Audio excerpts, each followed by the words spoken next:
अरे नहीं, इस रिसाइकिल बिन में आप ग्लास नहीं फेंक सकते। क्यों?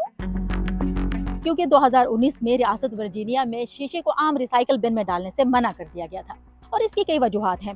हैवी होने की वजह से इसकी ट्रांसपोर्टेशन पर खर्चा तो आता ही था, लेकिन इसके टूटने से इसकी किरचियों से ना सिर्फ मशीनरी खराब होती थी, बल्कि बाकी जो वैल्यूएबल रिसाइकलिंग मटेरियल जैसे कि गत्ता और धात वो भी इससे आलूदा होते थे।